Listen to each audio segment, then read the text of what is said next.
Então a gente tem que contar com ele até o final da temporada. Terrível que a gente não pode permitir mais o Corinthians ficar nessa situação. E esse campo do Botafogo está parecido como estava o do Palmeiras um tempo atrás.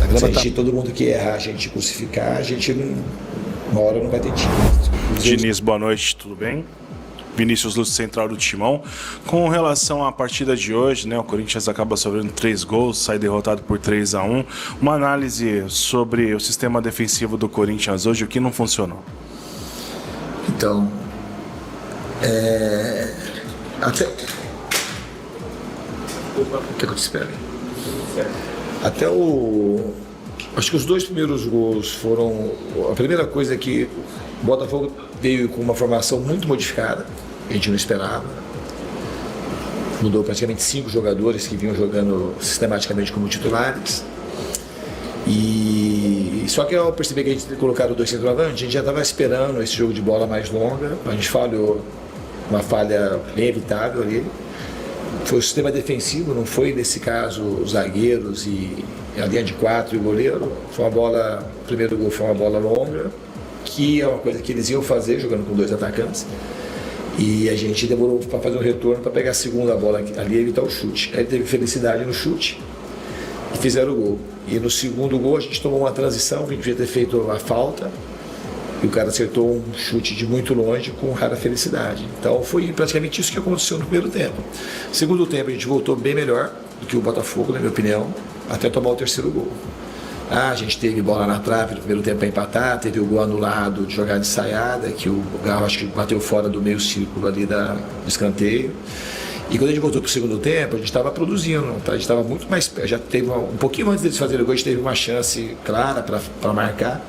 E estava muito mais para a gente empatar do que eles fazerem o terceiro gol. Aí no lance isolado, no chutão para frente da bola do goleiro, a gente tomou o gol e aí o time deu uma esmorecida que não devia. Aí com as trocas a gente tentou, lutou até o final, ficou um pouco mais exposto e cedemos alguns contra-ataques.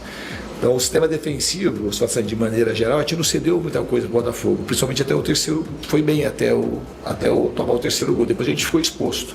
A gente acabou jogando com um pouco de pressa e um pouco descompactado e o time também tinha que se lançar mais na frente para tentar alguma coisa e acabou cedendo alguns contra-ataques. Rafael Jacobucci, do portal Meu Timão. O senhor comentou sobre o Yuri Alberto, né? Mas como fica a relação do treinador quando vem publicamente o atleta e coloca o desejo de deixar o clube no meio da temporada? Porque o clube está na zona de rebaixamento, mas com condições de buscar um título de Libertadores, até de Copa do Brasil.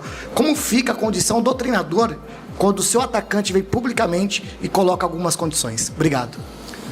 A minha relação com o Yuri é uma relação muito boa, uma relação muito franca, muito aberta. É um jogador que eu sempre gostei e admirei muito. Então, na minha relação pessoal com ele, é uma relação que ele já tinha falado desse desejo e eu já tinha falado para ele que eu achava. Então, é uma coisa que tem que construir para ele ficar aqui e ficar com a mesma vontade que ele ficou esses 4, 5 anos que ele está aqui, porque ele é um jogador muito importante e vai continuar sendo importante para o time. Diniz, aqui, Bismarck Rodrigues, Rádio Coringão. Eu queria perguntar sobre uma alteração específica, que é a entrada novamente do Pedro Raul, né, um jogador que a torcida questiona bastante a presença dele, e o Guinegão já está, acho que 4 partidas relacionados. Por que o Pedro Raul, o Guinegão não vem desempenhando no treino? Como pode explicar para o torcedor? Obrigado. Então, o Guinegão voltou recentemente do departamento médico. Era um jogo que a intenção ali era ter o Yuri e o Pedro Raul, um jogador mais de presença de área, que a gente depois acabou cruzando mais bolas na área, porque eles baixaram muito assim, esse cara de contra-ataque. Então a presença do Pedro Raul era uma possibilidade para nós maior de que a gente conseguisse fazer o segundo e depois, consequentemente, se conseguisse fazer o segundo, ir atrás do empate. Diniz aqui, Gustavo Forte, Identidade Corintiana. Queria que você comentasse sobre o gramado sintético, quão impacta dentro do seu jogo, dentro das suas equipes, e também sobre o Corinthians estar na zona de rebaixamento, quão incômodo está o vestiário e como mudar isso até a parada para a Copa, já que tem apenas 2 jogos. Obrigado. Não, o incômodo é muito grande do rebaixamento. A primeira coisa que eu queria saber na hora que terminou o jogo foi se a gente tinha entrado na zona. É uma situação horrorosa, terrível, que a gente não pode permitir mais o Corinthians ficar nessa situação. É uma coisa muito desgostosa, muito ruim não, pesa muito. Então é uma coisa, a gente tem uma obrigação de fazer de tudo que a gente tem que fazer para a gente não sair dessa zona e não voltar mais. Em relação ao grama sintética, eu sou um crítico com o Tomás, muda o jogo, a gente errou muita coisa. O Jesse, por exemplo, hoje, ele não se achou no jogo, mas muito por conta do campo. Então você perde o time e os benefícios que traz para quem é acostumado, eles são grandes. Você vai ver quando que o Arthur Cabral vai acertar 2 chutes que ele acertou hoje num campo de grama natural. É muito difícil. A gente praticamente errou todos os chutes que a gente tentou de fora da área, eles acertaram os chutes que eles tiveram. Muda muito o jogo. E esse campo do Botafogo está parecido como estava o do Palmeiras um tempo atrás. A grama está muito rala, muito duro o campo. Eles molham bastante e muda muito, altera muito. O Bidon também perde uma bola que tem a ver com o campo, a bola do segundo gol dos caras. Então interfere. Ele interfere e beneficia muito quem está acostumado. Na minha opinião, no Brasil não tinha que ter campo de grama sintética. É possível que isso é uma regulamentação. Quando não dá para ter, porque o país não oferece, não tem dinheiro, mas é um campeonato cada vez mais rico, que os campos têm que oferecer uma qualidade boa, todo mundo tinha que ser uma obrigatoriedade, de tamanho, de qualidade de campo, para a gente não ter essa distorção que tem, porque muda o jogo. Estou colocando, você não pergunta, talvez nem falasse, mas muda o jogo, ele interfere na dinâmica do jogo. Com certeza beneficia quem está acostumado a jogar no campo de grama sintética, principalmente nesses que estão mais desgastados.